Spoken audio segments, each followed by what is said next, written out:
మీకు తెలుసా, శ్రీకృష్ణుడు 16,000 మంది పెళ్లిళ్లు చేసుకున్నాడని విన్నారా? కానీ ఎందుకు అంటే మీరు నమ్మలేరు. అది నరకాసురుని రాజ్యం. అక్కడ 16,000 రాజకుమార్తెలు బంధించబడ్డారు.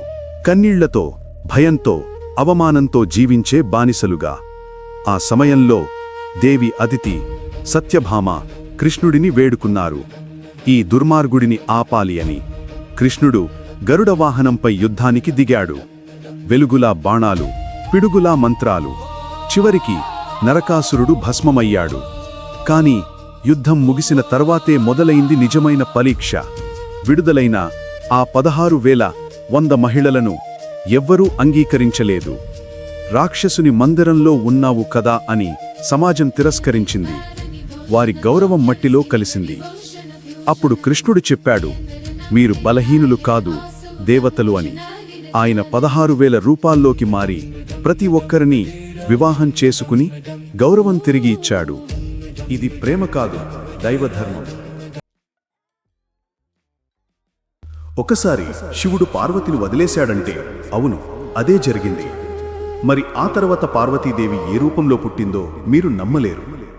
కైలాసంలో ఒకరోజు శివుడు పార్వతికి వేద రహస్యాలు బోధిస్తుండగా ఆమె కొద్దిసేపు దృష్టి మళ్ళింది. ఆ చిన్న తప్పుకే కోపంతో శివుడన్నాడు, భూమిపై మనుషుల మధ్య పొడవు. ఆ మాట సత్యమైంది. పార్వతీదేవి ఓ మత్స్యకారుడి కుమార్తెగా పుట్టింది.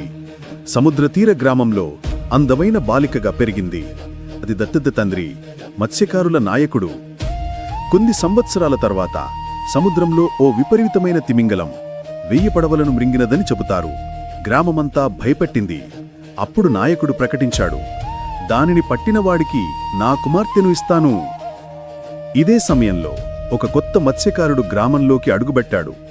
కళ్లలో ఒక రహస్యం, చిరునవ్వులో ఒక శక్తి. అతనే శివుడు, వేషం మార్చి వచ్చినవాడు. అతడు ఆ రాక్షస తిమింగలాన్ని పట్టాడు. అదే క్షణంలో పార్వతీదేవి తన భర్తను గుర్తించింది.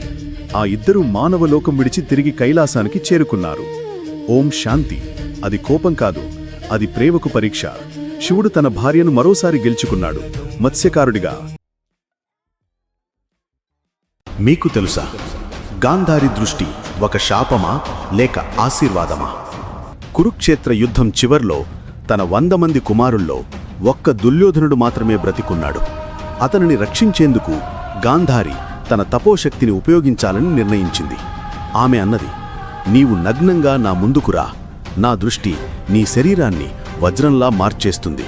కాని మార్గంలో కృష్ణుడు అతని ఆపాడు. తల్లి ముందు నగ్నంగా వెళ్లడం సిగ్గా కాదు అని చమత్కరించాడు.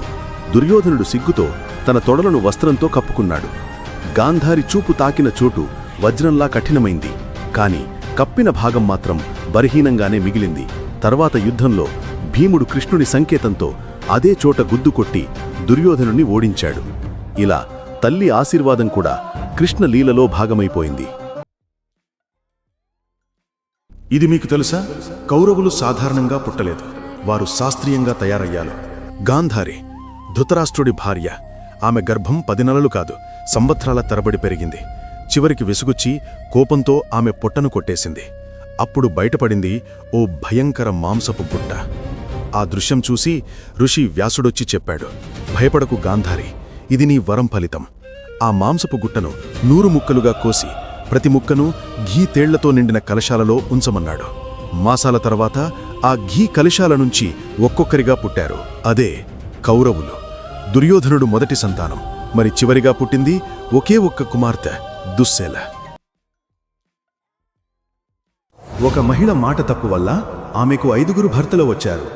అది శాపం కాదు, అది శివుడి దీవెన. తన గత జన్మలో ద్రౌపది ఒక యువతి తపస్సు చేసింది శివుణ్ణి ప్రసన్నం చేసుకునేందుకు. శివుడు ప్రత్యక్షమయ్యాడు. ఆమె కోరింది, నాకు 14 గుణాలున్న భర్త కావాలి. కాని ఆ ఉత్సాహంలో ఆ మాటను 5 సార్లు పునరావృతం చేసింది. శివుడు నవ్వుతూ అన్నాడు, ఒక మనిషిలో ఆ 14 గుణాలన్నీ ఉండవు. కాని నీవు 5 సార్లు కోరావు కాబట్టి నీ తదుపరి జన్మలో 5 భర్తలు కలుగుతారు, ప్రతి ఒక్కరూ వేరువేరు గుణాలతో. ఇలా జన్మించింది ద్రౌపది.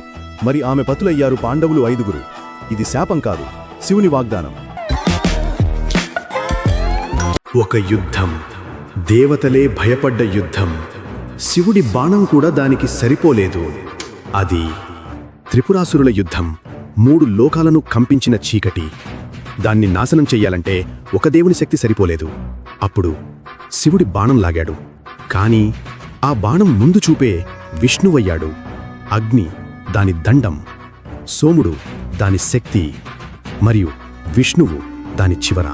ఆ అస్త్రం యొక్క ప్రాణం. శివుని బాణంలో విష్ణువు కలిసిన క్షణం ప్రళయమే ఒక బిందువుగా మారింది. హనుమంతుడు ఎగిరి సముద్రం దాటాడని అందరికీ తెలుసు. కానీ నీకు తెలుసా ఆయన ఎందుకు అంత శక్తివంతుడయ్యాడో? రామాయణంలో హనుమంతుడు కేవలం వానరుడు కాదు. అతను ఒక యోగి, ఒక తపస్వి, ఒక దివ్య శక్తి. పర్వతాల కన్నా ఎత్తుగా పెరగగలడు, ఒక వేళ్లంత చిన్నవాడిగా మారగలడు, ఒక దూకుడులో సముద్రం దాటగలడు. అతను రాక్షసులను మోసం చేశాడు, గాలులను ఆజ్ఞాపించాడు, భారం లేకుండా మారగల శక్తి పొందాడు. ఈ శక్తులు ఎవరిచ్చారో తెలుసా? ఏ దేవతా వరం కాదు అది. అతని యోగ సాధన, భక్తి మరియు మనశ్శాంతి ఫలితం. హనుమంతుడు 8 దివ్య శక్తులను సంపాదించాడు. హనుమంతుడు ఆ 8 శక్తులు ఎలా పొందాడు? కామెంట్ చేయండి. Until then, subscribe to Kathanika shorts.